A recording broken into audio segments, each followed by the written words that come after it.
me an opportunity to dive in depth on some things that I really hadn't studied as in depth as I need to. And so I hope you've enjoyed this class as well. I'm kind of sad that it's over. Looking forward to next quarter, though, obviously, because we get to discuss some new things. And so hopefully that will be just as engaging as this one will be. Speaking of that, that is not the right one.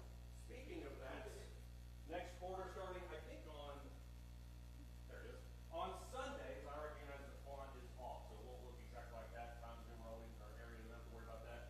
Next Sunday morning, we're going to start a class that I've never done before, never have really thought about doing this. This came to me about a few months ago. But the whole idea for the title of Obadiah in the Home is, what if you took the phrases in the minor prophets, some of these more well-known statements or well-known ideas, and you kind of apply them more to us as individuals. The prophets address very specific problems in their time period, whether that's irreverence in worship, whether that's domestic situations, whether that's just outright obedience. And so we'll take some of these, obviously we don't have a ton of them, I think we're going to take about 12 of them, and kind of discuss them in modern day context. This is my standard caveat pretty much for every single class we ever do. This could crash and burn very quickly, or this could be a really engaging class. I think it's going to be the latter, just based on the work I've done on it so far. But I hope that this will be a class that kind of makes minor prophets a little bit more engaging than sometimes just the standard, this is their problem, this is how they need to deal with it. Because a lot of these things are obviously things that we need to deal with too. So that's the whole idea of Obadiah in the Home. Starting on Wednesday of 2 weeks from now, we're going to do a class called Call by My Name. The whole idea of that class is the names of God, as you can see there, kind of littered on the bottom part. All of these have to do with the different things that they're called. El Jireh, El Shaddai, those are the names.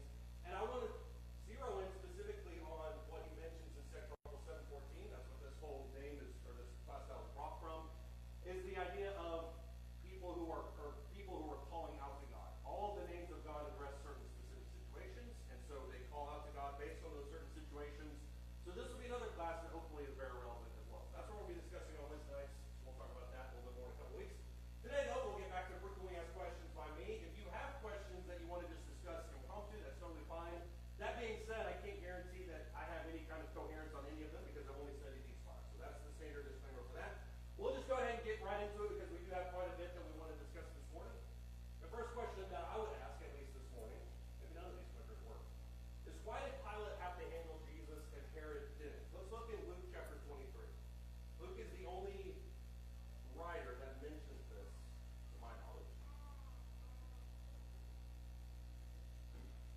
These are the types of questions that we'll have this morning, in terms of why is this, what's the protocol here, that kind of thing. Luke chapter 23, starting in verse 6. This is in the middle of the trial of Jesus. You remember, I think it was 2 months back. It says, when Pilate heard it, he asked whether the man was Galilean. And when he learned that he belonged to Herod's jurisdiction, he sent unto Herod, who himself was also in Jerusalem at the time. They just happened to be there arguably for the feast. That's why both of them were in the same town. Now Herod was very glad when he saw Jesus, for he wanted to see him for a long time, because he'd been hearing about him, was hoping to see some signs performed by him. And he questioned him at some length, but he answered him nothing. The chief priests and the scribes were standing there, accusing him vehemently. And Herod with his soldiers, after treating him with contempt and mocking him, dressed him in a gorgeous robe, sent him back to Pilate. And Herod and Pilate became friends with one another that very day, for they had been enemies with each other. What's odd about that entire story? Lots of things are odd, but this interaction to me has a couple of weird issues.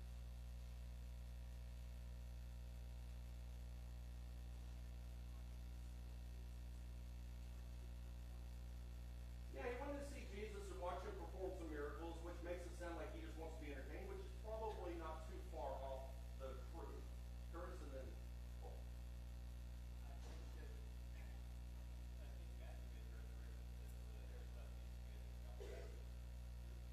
Yeah, I think that has something to do with it. We'll talk about that more in a different question. But you're right, there is some confusion, I think, on Herod's part that he believes that Jesus is John the Baptist is reincarnated. I don't know if that belief was dispelled by the time that Jesus was crucified. I would assume it would be, but I think there is some confusion there for sure. Paul? Condemnation, Jesus said there's something in common in that regard. That's about it. That's what it means. Yeah, and that touches on something we didn't really have time to get into this quarter, which is the relationship between the Herodian dynasty and also the government of Rome. There's some issues there where they're obviously kind of trying to balance each other out and trying to feel each other in terms of where discipline comes in and where kind of judgment comes in. This seems to be an issue where, hey, we're going to bond over the mutual hatred of Jesus, or at least mutual dislike of the situation. Whatever the situation is, I don't know why that created friends with each other, but at least that's what Luke records for us. Go ahead, Gary. Seems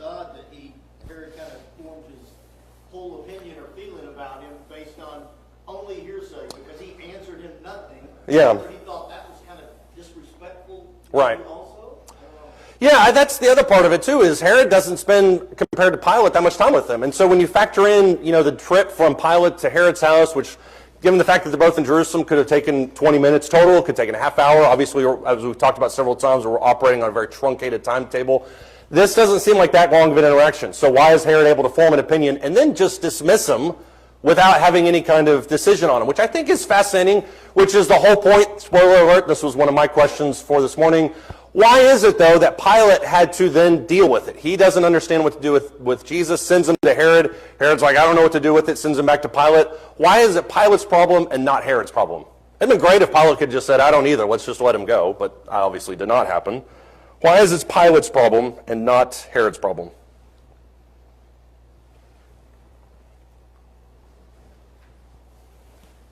Go ahead. It seems to me that Pilate, as the governor for Rome, had the greater authority, even over Herod, that they had the authority of crucifixion or execution. Right. And Herod apparently did not. Yeah, and which shows a little bit about the balance of power between the two of them. Why is it that Herod doesn't have the ability to execute somebody, Pilate does? It goes back to what you talked about, which is that Pilate is obviously an emissary. He's a representative of Rome. He represents Rome's imperial power inside Judea. He has that authority, and obviously Herod does not. So that's probably the main reason. Levi? Is there something behind the fact of where the strongest voice of his accusers are coming from, where Jesus' accusers are coming from? Because they're not chasing Jesus down to Galilee. Right. They're there in Jerusalem. Right. So is the fact of the accusations being stemming from there in Jerusalem and not from Galilee? Is that something to do with it? It could have been, and I think that's the secondary question that I would ask on the back end of this, which is, since he's from Galilee, Herod theoretically should have more knowledge of the region and what's happening. Herod was kind of a waste of space in a lot of regards, so he probably wasn't even aware that Jesus had many issues outside of what was told him. So you're right, maybe he thought, hey, maybe Herod can shine some more light on the situation. Herod was pretty useless in that regard, outside of this random friendship that spawned, so maybe that was why it was. James? Well, it could also be that they formed a friendship because Pilate said, hey, I'll basically fall on the grenade here, I'll deal with this. That way you don't have to, because the way it looked, Pilate could have said, oh no, this is Herod's problem. Right. But instead, once they formed their friendship, it became Pilate's problem alone. Or could be he just said, hey, I'll deal with this on my own, and then they became friends because he decided to take the heat for it, basically. Yeah, I mean, that's a really good friendship if you're willing to take the heat, if you're Pilate willing to take all of it when Herod literally does nothing. And I think that's part of the issue with this too, is if Pilate was intending to just kind of shrug Jesus off and Herod did the exact same thing back to Pilate, why does this charade even happen to begin with? Because the Sanhedrin, the council, they're not going to be fans of any kind of delay in this whole situation. They're trying to get all this accomplished before the evening. Jesus dead by 6 p.m. So why is it that they even sent him to him? Pilate uses this whole situation a couple verses later in verse 15 when he specifically outlines the fact that I find no guilt in this man, and neither does Herod. So both of us, the reigning Jewish ruler and me as the reigning imperial ruler, neither one of us have any issue with Jesus. So why did he send Jesus to Herod to begin with?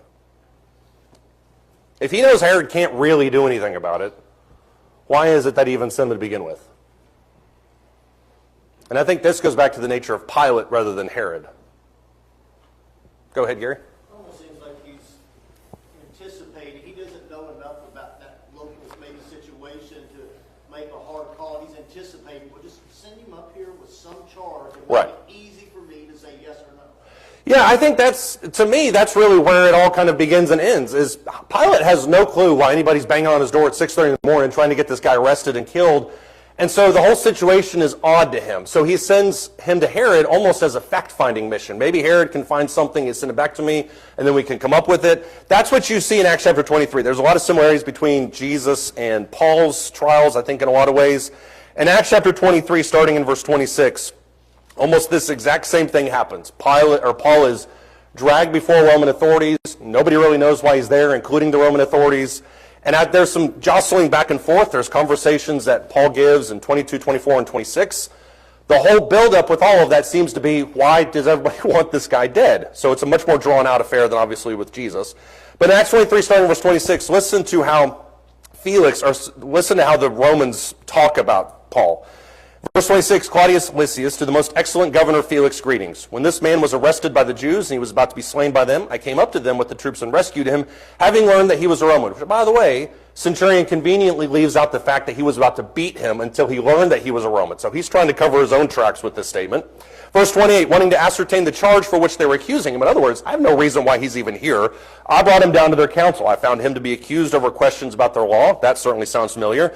But under no accusation deserving death or imprisonment. When I was informed that there would be a plot against this man, I sent him to you at once, also instructing his accusers to bring charges against him before you. What does this letter say, essentially?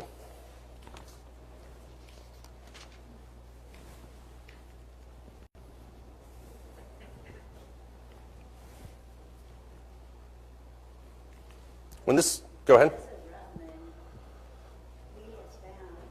only thing he has found that he was accused over questions about their law. Right. And no accusations deserving of death or imprisonment. Right. As far as he was concerned. Exactly.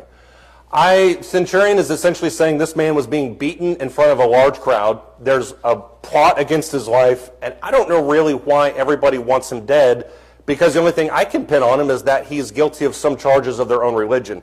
If you go to chapter 25, essentially the same story repeats itself. Start in verse 13 if you want to. In verse 13 it says in chapter 25 of Acts, now when several days had elapsed, King Agrippa and Bernice arrived at Caesarea, paid their respects to Festus. While they were spending many days there, Festus laid Paul's case before the king, saying, there is a man who was left as a prisoner by Felix. When I was at Jerusalem, verse 15, the chief priests and the elders of the Jews brought charges against him, asking for a sentence of condemnation against him. I answered them that it is not the custom of the Romans to hand over any man before the accused meets his accusers face to face and has an opportunity to make his defense against the charges. Verse 17, so after they had assembled there, I did not delay. But on the next day I took my seat on the tribunal and ordered the man be brought before me. When the accuser stood up, they began bringing charges against him, not of such crimes as I was expecting. In other words, their intensity doesn't match what they were actually saying. I thought it'd be a much bigger deal. Verse 19, they simply had some points of disagreement with him about their own religion, about dead man Jesus, whom Paul asserted to be alive. Being at a loss how to investigate such matters, I asked whether he was willing to go to Jerusalem and there stand trial on these matters. In other words, go back to the Sanhedrin, be tried before your own people. Verse 21, Paul appealed to be held in custody for the emperor's decision, and I ordered him to be kept in custody until I send him to Caesar. What is he saying here?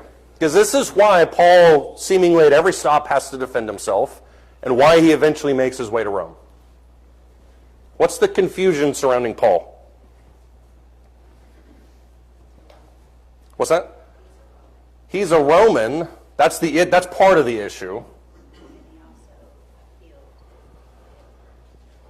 he gets to at least talk to him, I think. Right. He at least gets to talk to him a little bit. Yeah. What else is the confusion around this issue? Paul? What the people are trying to hold him accountable for was not in their laws. He wasn't breaking laws that would cause him to be tried before this group of men. Right. He wasn't breaking any particularly Roman laws. So why is he A, in front of my court, and B, why are you so angry with him? I mean, if it's not an obvious one-to-one parallel, but if we decide as a church to engage in some church discipline where we disfellowship somebody, we don't drag him down to the county courthouse and demand that he be thrown in jail for a couple months. That's kind of what they're dealing with. The judges are like, well, if this is something you need to deal with, go deal with it. But if it's a Roman law, then obviously that's where we step in. It seems like this situation between Pilate and Herod wasn't so much about shrugging him off to Herod and hoping Herod would deal with it, as much as possibly Herod could come up with some information that Pilate could use to get out of this whole scenario. So I think that's where the confusion is on this whole situation. Does anybody have any thoughts or comments on that? We're going to move through these fairly rapidly, but I want to leave space in case someone wants to say something.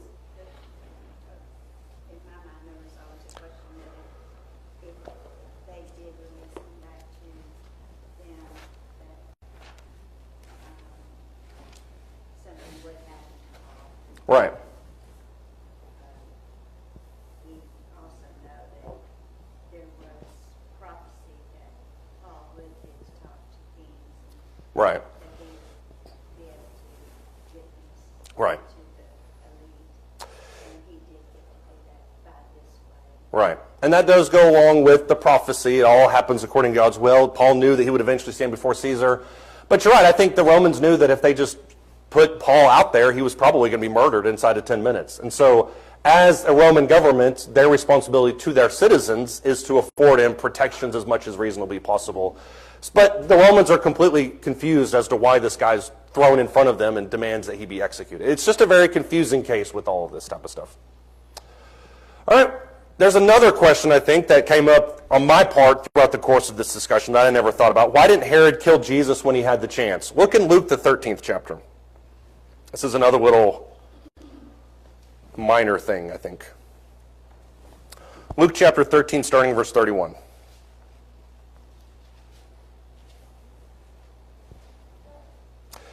Luke 13, starting in verse 31. Just at that time, some Pharisees approached, obviously playing the good guy, saying to him, "Go away, leave here, for Herod wants to kill you." There's a big question mark about whether or not they're lying to Jesus. That doesn't seem to matter to Jesus at all. Because in verse 32, he says back to them, "Go and tell that fox, behold, I cast out demons, perform cures today and tomorrow, and the third time I reach my goal. Nevertheless, I must journey on today and tomorrow and the next day, for it cannot be that a prophet would perish outside of Jerusalem." He knows that his eventual end is death.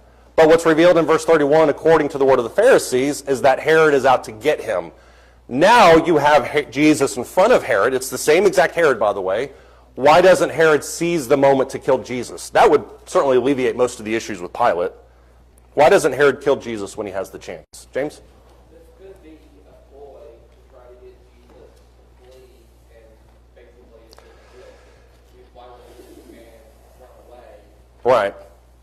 I certainly think that that's probably the most likely thing the Pharisees were doing. If that were the case, though, and that were the only answer, Jesus would probably respond to them, "You guys are liars, I'm staying right here." I mean, I think there would be some word backed. Jesus seems to take it either in reality or for their benefit as authentic. And he says, "You go tell that guy I'm not going anywhere." So it seems like he at least takes that threat semi-serious. But I think you're probably right about that. Go ahead. Seems like both of these people in this situation are kind of display samples, characteristics of traditional politicians. They don't really want to hard commit one way or the other. Yeah. Part of him tugs and says, "I should do something." Yeah. Part of him says, "Well, if I do, maybe I don't want to commit to that." Yeah, I eventually want to be consul someday, and so if I do this, then that looks bad on that guy. And so all the while they're presenting this information, he's like, how does this play out to my future prospects? I think there's some political overlay with this, too.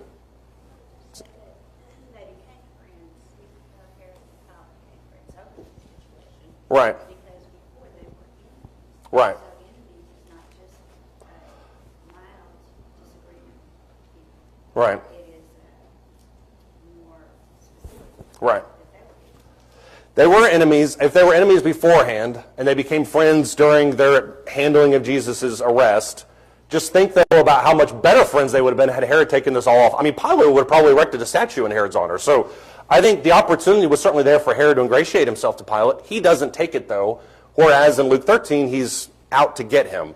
So where's the difference there? I think everything everybody said is true. By the way, I just think there's maybe a little bit more happening there. Some of this goes back to what Curtis mentioned a second ago. There's, especially in Luke's gospel, there seems to be this discussion between John and Jesus and the relationship with the Roman government and the Jewish government. But what you have happening here in the early section of Luke is in verses 19 through 20, Herod just outright kills John. Why does he kill John? And this marking in Luke is really important for one reason. Go ahead. Herod made a rash promise to his daughter, stepdaughter, Right. that he would grant her anything in half his kingdom. There she asked to dance for his party. Right. He does make that. He makes that decision with Herodias. He makes that probably a drunken vow that he makes towards Herodias. What is Herod's mood when he hears that John the Baptist is to be killed? Because I think this is really important. How does he respond to that? Who said it? I heard somebody say it. Debbie, I knew it was you. Oh, it was back there? Oh, it's Curtis, yeah. He was very sad. Why was he sad? Because this is really important, I think. And this is mentioned specifically in Luke 3. Go ahead. I don't think he was guilty. And second of all, I think he regretted making that promise to his stepdaughter. He didn't think about Right. Yeah, he probably didn't consider the ramifications of that vow, which how would he if he was that inebriated? But you're right, I think it makes him sad for lots of reasons. Look in Luke, the 3rd chapter, because I think reading this is maybe shed some new light on the scenario. Luke chapter 3, starting in verse... I think that's not right.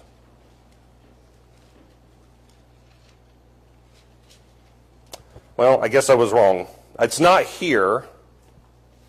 It is somewhere else, though. Let me look real quick. This is the most embarrassing thing, by the way, outside of false doctrine, is when I have the wrong notes written down. Okay, I don't have it here.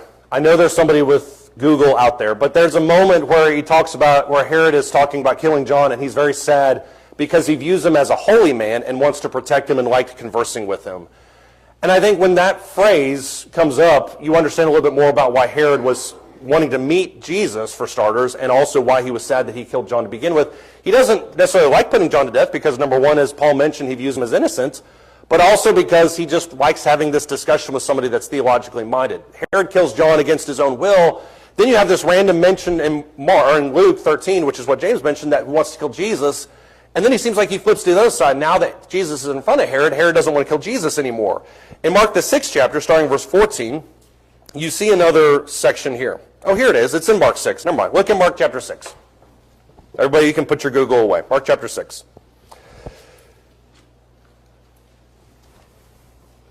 Mark chapter 6, starting in verse 14. King Herod heard of it, talking about Jesus and his apostles.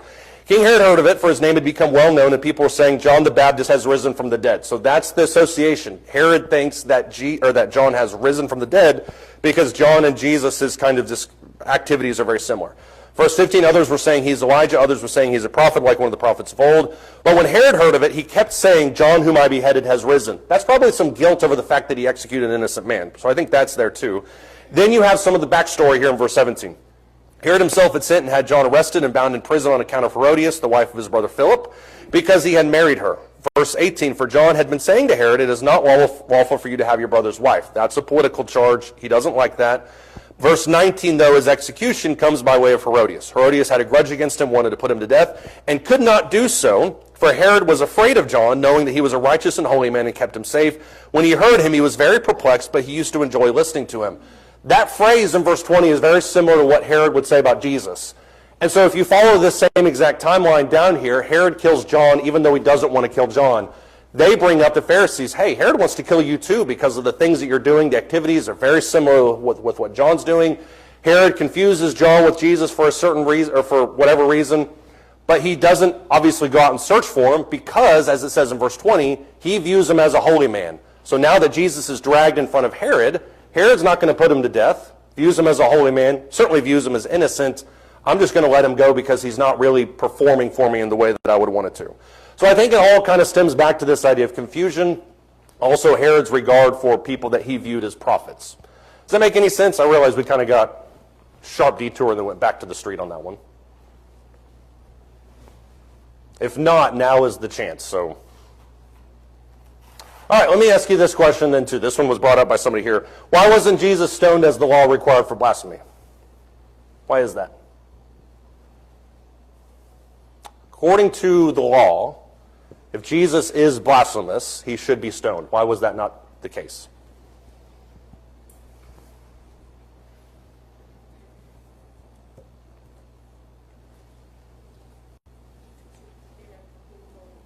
What's that? The ones who wished on him knew that there were quite a few in the city who just had welcomed him as king, as their king.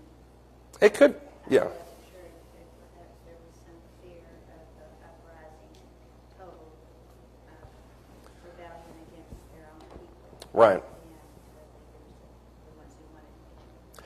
It could be. It could be that they just wanted, that they were worried about the reception from the people. And I think that's probably part of the shift. When it becomes less about blasphemy, more about sedition, that's when obviously it shifts to Romans crucifying Jesus, and the Jews are just kind of there and they bring him, but they weren't really responsible for it. It could be a fear of the people. I think that's a good argument. Ken?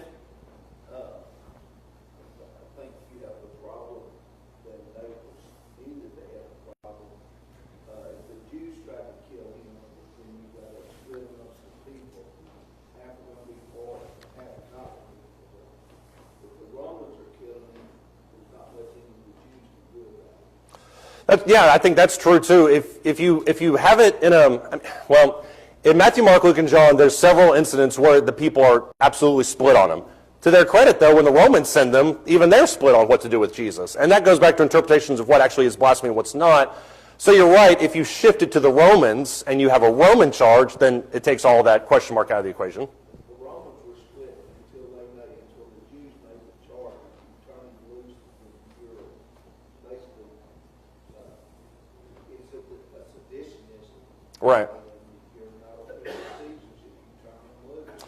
That's true. And so the Romans taking the lead obviously takes the heat off the Jews. I think that's a solid argument. Why else, though, do you think that Jesus wasn't stoned? It's pretty simple. If he's guilty of blasphemy, take him outside Jerusalem and just bury him, which they did to Stephen, albeit in a different context. I can't think of where, but it is reported early on in his teaching that at one point the mob was going to stone him, but then he was able to just pass through the crowd. That God prevented him from being stoned. Right. There is a certain level of that God intervened at a certain time. Jesus had to die on the cross. Right. I think there is, some element of that God put his hand over Jesus and kept him from being stoned. Yeah, and I agree with that too. I mean, Jesus himself says, we mentioned that in the last question, that a prophet can't perish outside of Jerusalem. His whole goal was to get to Jerusalem so that he can die. So you're right, and that phrase that you're mentioning, I think, is in Luke, or maybe in Mark, but it talks about how he passed through the crowd, right, when they were about to throw him off the side of a cliff. That, to me, is one of the most confusing sections in Scripture, just because I don't know how you just pass through a crowd. I'd like more specificity on that. But you're right, there are other occasions where they pick up stones to stone him, then they put them down for various reasons. So I think the intent was there to do mob violence. That's more along the lines of question 5, but you're right, the mob violence threat was there, I think. Go ahead. I think the easy answer along with that is it would not have fulfilled prophecy. That's true. So that's the easy one.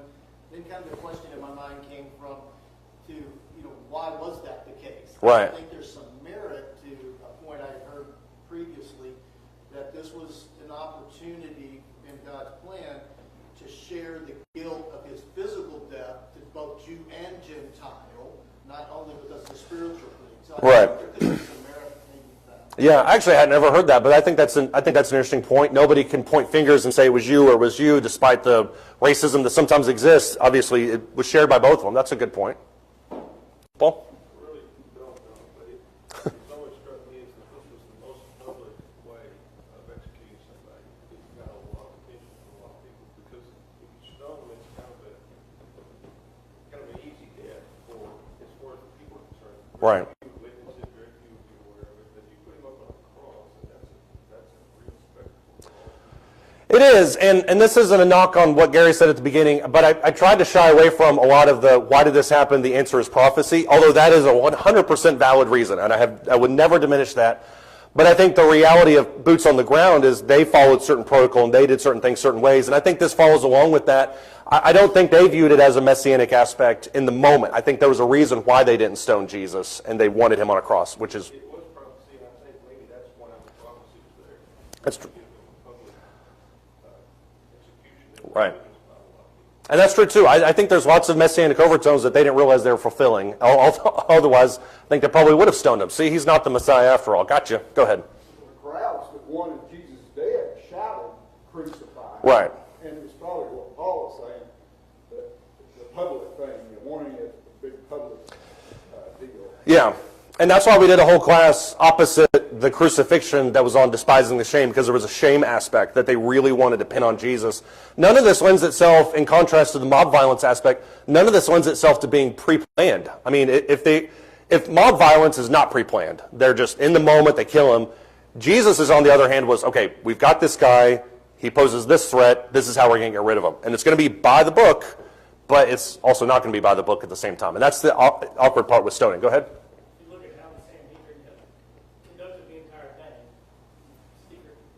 Hours of the morning. I think they're really going to dirty their hands by doing that. They seem to have the crowd take care of that kind of thing for them. There was no crowd. That's true, but at the same time, they have no problem doing that later. Like when they kill Stephen, they have no problem using stoning method then. So would they want to dirty their hands? If they truly wanted to follow the law and not pay attention to what Rome had done, or Rome's influence on the whole situation, then they would have stoned him. They chose not to, and I think that's the awkward part. Levi and then Sammy. I'm going to expose my own ignorance here by the question about to ask, but so you keep bringing up Stephen. What was different? Because it's stated numerous times in the Gospels how that both Pilate and the Sanhedrin making the accusations knew they state that they don't have the power to take the man's life. Right. The Romans have to be involved in that situation, that decision. Right. What's different about Stephen's situation? So the difference between Stephen's situation is his accusation is twofold according to what is read in Acts chapter 7. The first one is that he preached out against Moses and the prophets. The second one is that he preached against the temple. But the biggest defining factor is that Stephen, up until that point, is not the inflammatory preacher that Jesus is. There's only maybe a year or two where he seems to really be a force, and it seems mostly be confined to Jerusalem. It also seems to be, on the back end of it, a natural response to when Stephen, the last 8 verses, really goes in hard on them. They just react to it. And so, to answer your question, it doesn't seem like it's very well thought out at all, but on the back end, they're like, hey, maybe we should clean up some of this. And I don't think the death of Stephen would have attracted the same type of response, if you're looking at it from a political perspective, that stoning of Jesus would have done. So I think that's the difference. So would the folks that stoned Stephen not have been held accountable legally to the Romans in some sense? They would have been, but they would have smoothed it over because it really didn't cause any major problems, at least in the moment. Now, as we'll talk about here in just a second, that started the great persecution that followed afterwards. But the council is the one in Acts 7 that goes after Stephen. So it's the same body of people that are here, but because they're political leaders, they're probably able to smooth it over on the back end. And that's the pre-planning that goes into Jesus. They don't want him just dead. They want him dead a certain way to prove a certain point. I don't think with Stephen they really thought that through. I think they just thought, we hate you and we won't want you dead. So maybe that's the right answer, maybe it's the wrong answer, but that's my answer. So it's probably a little both. But yeah, Sammy and Senator. Sammy had his hand up, so. I was just going to say that, though they had a right legally to stone him for blasphemy, Jesus also was going to die for a purpose. Right. And it wasn't blasphemy. It wasn't blasphemy. So he wasn't going to die Right. for blasphemy. Right. And it wasn't that they couldn't have done it. Mm-hmm. It's just that Jesus perhaps knew Right. that they would not. He knew he had to die and was going to die a certain way. Right. For a certain purpose. Right. And it wasn't for that. Yeah, it wasn't going to be that way. He was going to die for a certain purpose in a certain way that proved certain things. And I think everybody's kind of hit on that aspect of it pretty well. And so you're right. I mean, it was all known beforehand. It was pre-planned in the sense by the Jews how they were going to kill him. Stoning would have made a lot of that null and void. And I think that's part of the issue, too, when you look at it from a prophecy perspective. The most simple reason, and everybody's kind of hit on it in their own type of way, simple reason why they didn't stone him was because they weren't allowed to. That's what they tell Pilate. We can't execute him according to our laws. Pilate's like, well, I guess that's up to me now. So the real reason why they didn't stone him is when it's not in a mob situation, you kind of have to go through the proper channels in order to get him executed. And stoning for blasphemy doesn't meet a Roman charge of anything. That's why they flip it to sedition in the middle of the trial. But what's interesting about this is it sheds light on a different scenario. If you look in John the 8th chapter, for instance, there's this whole scene where Jesus is brought, or I'm sorry, a woman that's caught in adultery in the very act is brought before Jesus. And they ask her, or ask Jesus specifically, what do you do about this situation? John 8 verses 5 and 6 says that they were testing him. Why? What were they trying to test him on? What's the issue here? This is not mercy. That's what we preach, but that's not really the issue. They wouldn't test Jesus if he stood behind the law of Moses, or whether he was overthrowing it. That's true, but think about it on a second level. If Jesus stands by the law of Moses, which is what you said, then what does that put him in conflict with? He would have violated the Roman rule of not being, so he would have had easy charges. Exactly. It's literally a catch-22. Either you put him to death and now you're guilty of violating the Roman law, or you don't put him to death or put her to death and now you're guilty of violating Jewish law. It is the definition of an unwinnable position, and Jesus, to his credit, just stepped back and draws on the ground, which, once again, wasn't to know what he drew, but he removed himself from the situation and didn't address it at all, which I think is fascinating. James? Under the Mosaic law, why would a teacher be the one to pronounce she was guilty? That goes back to the role of prophets and scribes. Oftentimes, scribes are descended from a very similar job occupation as lawyers, and you would go to somebody like that because it's thought if you spent all day studying something, you would be the resident expert in it too. And so they brought them before people like that because they would assume they know better than anything else. Well, kind of more my point, why didn't they go for the elder or the council or anyone else who was appointed to make the judgment ruling? Why would you go to Jesus who, as far as they knew, and what they were looking on, didn't have any authority under the Mosaic law? Right. The easy answer is that didn't fit their narrative. Probably the more drawn out answer is what we talked about, I think, several weeks ago, where the council did not issue execution judgments lightly. If they killed one person every 5 years, that was seen as way too excessive. So they tended to delay executions. Grace would kind of seep in and the woman would just kind of disappear. That's usually what happened. But you've got an opportunity. Look, there's no issue towards her guilt. There's no issue towards what the law says. Roman law says this. What are you going to be in conflict with? So I think that's the situation. It fit their narrative better to bring it up in front of Jesus at this moment. The next question that was brought up, and this was also brought up by somebody, I want to get through both of these at least before we have to end this morning. Why weren't Jesus' apostles and disciples hunted down? This is something that I actually never thought about because our text tends to jump from Jesus' crucifixion to Acts 7 and 8, where you have the great persecution that arises. There's moments of persecution in chapters 3 and 4. But why is it that as soon as Jesus was crucified, they didn't just launch a full-scale campaign on all the disciples and apostles? What's the reason for that? What's that? That's true, but they didn't scatter right away. Within 40 days, they're sitting in the temple healing people and preaching a great sermon that thousands of people are baptized for. So they still posed a problem. They certainly weren't invisible, although I would argue in Acts 1 they seemed to kind of keep to themselves. They did a terrible job of hiding inside the temple, if that's what they were doing. But you're right, kill the people or kill the leader and the sheep will scatter. Go ahead, James. They never did anything that was at first to inflammatory. What's that? They never did anything too inflammatory at first to get the Pharisees and the Sadducees angry enough at them to want to stone. They were basically viewed as like any of the other false prophets. That they were just minor nuisance that would die out and go away. There was no need to put them to death because they just fizzle out in a year or so. They had no major following. It wasn't until later when they started converting more and more and speaking out against the temple and against the prophets in their eyes, talking about the old law and the new law, Right. that it became time to start hunting them down. That's true to a certain extent, although I think when you look at how it jumps after on the day of Pentecost to 3,000, I think the number is, and then if you look at the context, the content of that sermon, Peter literally says, you murdered him. So I don't know how you can get more inflammatory than that. And then even when they're brought in front of, Peter and John are brought in front of him, and the disciples are brought in front of the council, they literally say, you murdered this guy. So I think the inflammatory nature was certainly there. The problem for the Jews was certainly there in that they were bringing people to their cause. I can see how, though, from a different perspective, the gathering in Pentecost would have looked very similar to what John the Baptist was doing. Baptizing people, repentance, that whole thing.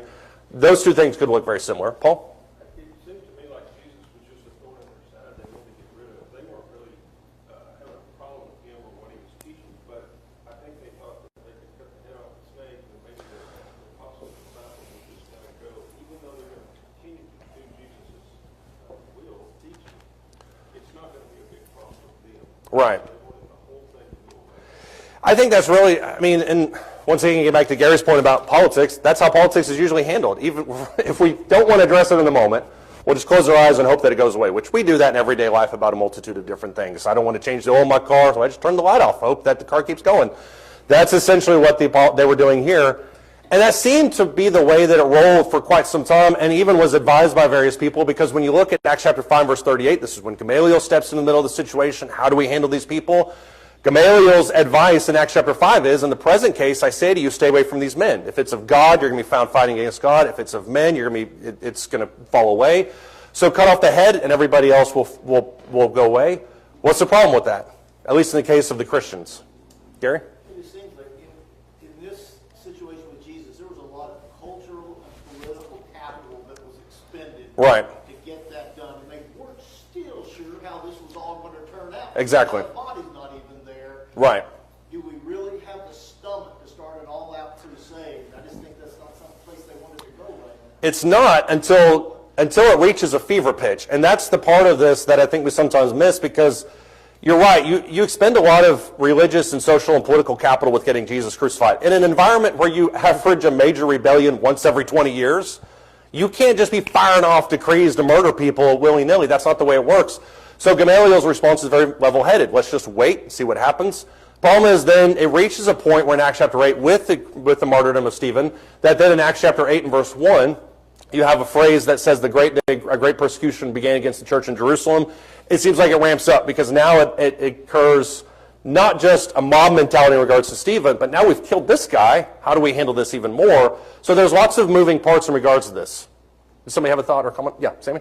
But it's just kind of like the way they look at Jesus, that, what has he done? Right. He didn't do anything. The Romans would have considered it just a violation of Jewish law. We're not going to get involved. Right. But then if they started killing a bunch of them, they would consider that a right, and they would have come. Then they would have probably gotten involved with it and Yeah. put it down. Yeah, if you go out and fight, that's a good point. If you go out and kill all these people, then you don't look like the defenders anymore. You look like the agitators. So you're right. I'm not going to roll with that. Look in Acts chapter 9, because I really want to get through this point, and then real briefly on the next question real quickly. Acts chapter 9, starting verse 1. This is a section in Scripture where, and we've talked about this often, if you just kind of blitz through it, you miss these little notes. Look in Acts chapter 9, starting verse 1. Now Saul, still breathing threats and murder against the disciples of the Lord, went to the high priest and asked for letters from him to the synagogues at Damascus, so that if he found anybody belonging to the way, both men and women, he might bring them bound to Jerusalem. Why does he ask for letters specifically to Damascus? It's okay to say I don't know. If I asked this question in reverse a couple months ago, I wouldn't know either. That's why we're studying this. Why does he ask for letters specifically to Damascus? Because he could have gone anywhere. The answer is found in 2 Corinthians chapter 11. This is the part 2 of this story. 2 Corinthians chapter 11, starting in verse 31. And a lot of these answers sometimes come in Paul's recollection of it, because it fills in specific plot holes. 2 Corinthians chapter 11, starting in verse 31. The God and Father of the Lord Jesus, he who is blessed forever, knows that I am not lying. And then he recalls this exact moment in verse 32. He says, in Damascus, the ethnarch under Aretas the king was guarding the city of the Damascenes in order to seize me. And I was let down in a basket through a window in the wall and so escaped his hands. That's only part 2 on this situation. But what's fascinating about it is Paul records the exact same thing kind of in hindsight and says, look, I was in Damascus. In Acts 9, I was going to Damascus. In Damascus, I was let down in a wall. Who did he say was the person hunting him down? Aretas the king, who was an ethnarch of the Damascenes, which is the city of Damascus. And that goes back to, well, why is Aretas even involved in trying to hunt him down? Because he's the king of the Nabateans. And Nabateans, as separate from every other city that essentially you see inside of Acts, was not property of imperial Rome. They were a buttress country that kind of fortified the outside of it. They were an ally of Rome, but situations between the two countries were very tenuous. The Damascenes and Rome, they went pretty well together. They would eventually be absolved in the 2nd century AD. But at this point, what you essentially have is 2 separate countries, and Paul is looking at Christians in Acts chapter 9 who are causing disturbances in the city of Damascus, which is not an imperial city. And he's saying, give me the power to go and arrest these guys before they cause problems for the Jews, but especially before they cause problems for who?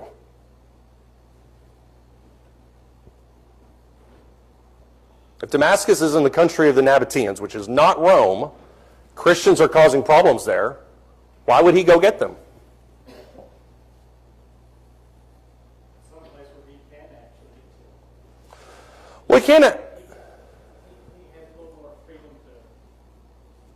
to operate there. He can. I mean, there is a little bit more freedom there. Go ahead. The general consensus, at least of what we have reported, of folks outside of Judaism is that Christians are just some other sect of Judaism. Right. So they're going to lump them all together. So Right. you've got this other, I'm going to call them third-party nation over here. Mhm. And if these Christians, a.k.a. in their eyes, Jews, Right. start causing them problems, why wouldn't I slay every Jew I come across? Right.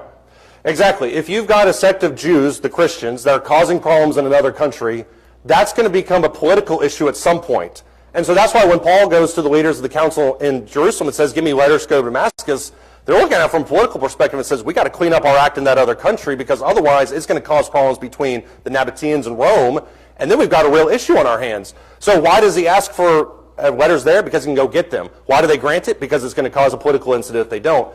This last question that was brought up, we'll get through this very quickly. How was mob violence justified in the pursuit of Paul? The answer is it was justified virtually everywhere because Christians were judged in absentia, which is essentially the movement was violated. And you see this, I think, talked about in another place. By the 2nd century, polytheists even construed Christians and their hostility to traditional gods as signs that they were a faction that incessantly sowed sedition against broader communities.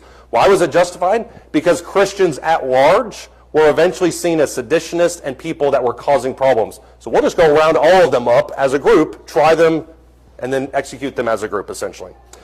All right, we will pick up with minor prophets next week. Thank you, guys.